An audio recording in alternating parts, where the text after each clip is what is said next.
इतनी बड़ी घटना के बाद 4 मौत, मुझे तो पच नहीं रहा है। मौत की संख्या बढ़ सकती है और मुझको लगता है कि मौत की संख्या छुपाई जा रही है। जिस तरीके की एक्सीडेंट है, तो असीम कृपा है भगवान की, कम से कम 100-200 लोग मरते हैं और इसमें क्या छुपाया गया, क्या हुआ है, ये तो अभी नहीं पता चलेगा। लेकिन जो इसमें दोषी है उसको अविलंब सस्पेंड करना चाहिए।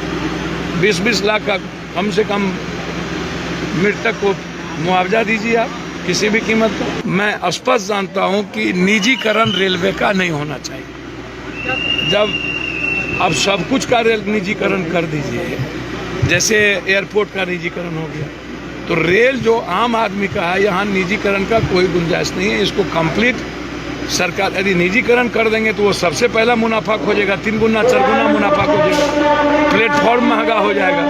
तो आप इसको आप समझिए। तो मेरा बहुत क्लियर है कि रेलवे को किसी भी कीमत पर मरते दम तक निजीकरण नहीं होने देंगे। इसके खिलाफ हम सबको मिलकर के जरूरत पड़ेगी तो भारत बंद करेंगे, जरूरत पड़ेगी तो निश्चित रूप से सरकार का मुंहतोड़ जवाब दिया जाएगा। लेकिन अभी सवाल है ये घटना, इस घटना की इंक्वायरी बहुत बारीकी से होनी चाहिए। क्या ये साजिश थी या ये घटना घटी थी, और जो लोग इसमें इन्वॉल्व हैं सस्पेंड करना चाहिए। सर 6 महीने के अंदर सर 2 घटनाएं हो गई, 6 महीने के अंदर सर दो भैया कई घटना घटित हुई। मैंने पहले कहा कि वंदे मातरम पर आपका फोकस है और अन्य ट्रेनों पर फोकस नहीं है, और जो ट्रेन बंद हो गई उसको चलाने पर फोकस नहीं है। जो रेलवे के बजट को ही आपने एक साथ कर दिया, तभी महत्व का इसको खत्म कर दिया। दूसरा, निजीकरण यदि आप आगे बढ़ेंगे तब भी बहुत बड़े लेवल पर आम आदमी को सबसे ज्यादा क्षति निजीकरण से हो जाएगा, सबसे ज्यादा बोझ पर लोगों पर दबाव पड़ जाएगा। तो इसीलिए निजीकरण के खिलाफ हम लोग हैं, उसके लिए हम लोग आंदोलन भी करेंगे, लेकिन जिससे कॉमन आदमी की सुविधा, इसको मुनाफा नहीं बनाया जाए, लोगों के जेब पर असर नहीं पड़े, और रेलवे को आम आदमी के दृष्टि से देखा जाए और उसकी सुरक्षा, उसके मेंटेनेंस पर किसी भी कीमत पर कोई समझौता ना हो। सर इतनी बड़ी हादसा में सर 4 लोगों की मौत बताई जा रही है, लापरवाही कितनी हो सकती है? लगभग 50 से ज्यादा लोग मरे हैं और 4 आदमी और 5 आदमी का दिखाया जा रहा है। सर मुझको एक बात समझ में नहीं आ रही है, तो जब 50 लोग इतने बड़े घटना में जो स्थिति है, तो वो तो परिजन से पता चल जाएगा ना, परिजन को अभी तक सामने आना चाहिए। मैं मानता हूं ट्रेन की जो एक्सीडेंट है इसमें 4 लोगों की मौत मेरे ख्याल से संभव नहीं।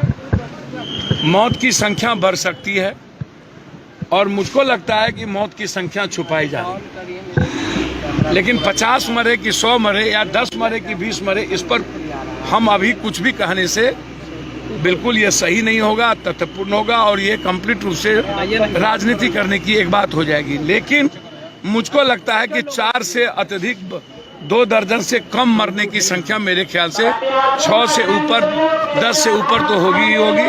कुछ छुपाने का प्रयास तो क्या ही गया होगा।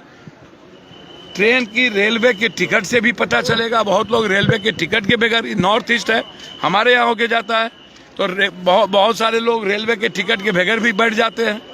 तो इसीलिए परिजन जब अपने को ढूंढने निकलेगा तब पता चलेगा कि कितने लोग मरे हैं, और तब सरकार पर दबाव पड़ेगा कि सरकार ने झूठ क्यों बोला। एक बात आप समझिए, पदाधिकारी बेचारा है, पदाधिकारी बेचारा है, और ये अंधा काना सब है। मंत्रालय तय करती है कि क्या बोलना है क्या नहीं बोलना है। इतनी बड़ी घटना के बाद 4 मौत, मुझे तो पच नहीं रहा है।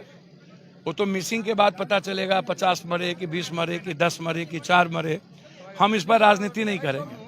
मेरा मानना है कि रेलवे जैसी चीजों में राजनीति नहीं करनी चाहिए। जो 18 ठो अरबों खरबों का ट्रेन बना करके, इसके पहले भी राजधानी, इसके पहले भी शताब्दी, कई बड़े लोगों सरकारों ने आकर के बहुत बड़ी बड़ी सुविधाजनक ट्रेन को दिया, लेकिन उसका रिजल्ट क्या है, उसका आउटपुट क्या है, आप हमको बताइएगा ना।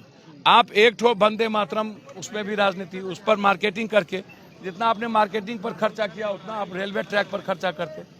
तो अब ये सब चीजें, अच्छा जब आप आए, ये दानोपुर का जो डिवीजन है उसमें आता है और उसका ट्रैक रिकॉर्ड काफी अच्छा रहा है। इस तरीके की जो घटना है, दुर्घटना है, पहली बार हुई है। तो क्या लगता है इसमें कोई साजिश है, कराया गया है या फिर ये कोई गलती से हो गया? देखिए मुझे लगता है कि हर चीजों में साजिश को ढूंढना बिल्कुल ठीक नहीं होगा।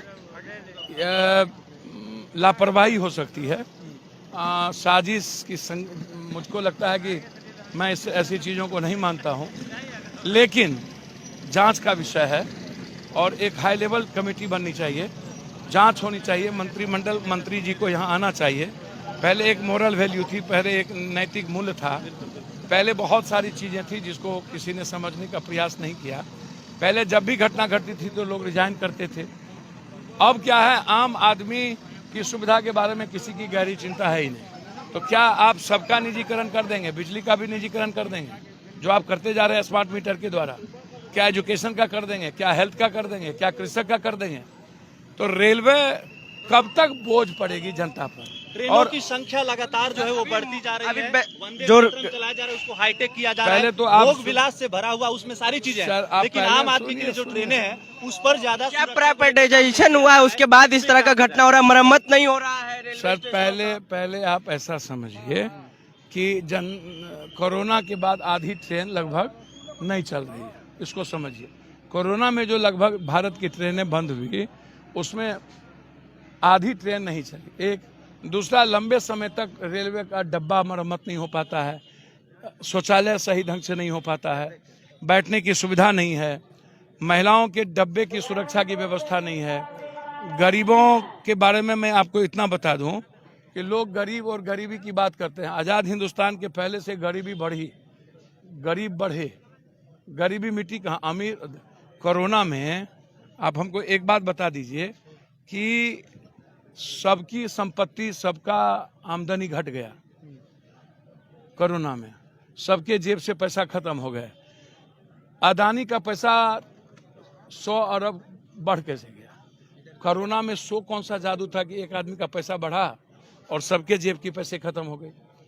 सवाल ये है कि आपने जो रेलवे को तवज्जो नहीं दिया और निजीकरण के सवाल को लेकर के सरकार ने अपना जो ट्रैक पर खर्च होता था, सुरक्षा सेफ्टी पर खर्च होता था, आम आदमी के लिए जो ट्रेन को जानी जाती थी उसको मुझे लगता है कि आम आदमी से दूर कर दिया। तो ये साजिश रेलवे के बजट को वित्त के साथ जोड़ देना, ये तब से ही साजिश थी कि रेलवे के महत्व को घटा देना है। तो रेलवे के महत्व को आपने घटा दिया। आज जो एक्सीडेंट होती है इसमें बस नॉर्मल रूप में, क्योंकि जब मुझको एक बात लगता है कि 84 करोड़ व्यक्ति को 5 किलो अनाज और हिंदू मियाँ जात पात, जब भारत की जनता को इस 3 चीज से कोई दूसरा मतलब है नहीं, पैसा पर वोट देंगे, हिंदू मियाँ कुकर्म करेंगे और जात पात करेंगे और विकास पर मुद्दों पर कभी वोट पड़ेगा नहीं। यहाँ की जनता कंप्लीट रूप से भाग और भगवान के किस्मत के सहारे जीने पर आदी हो गया है।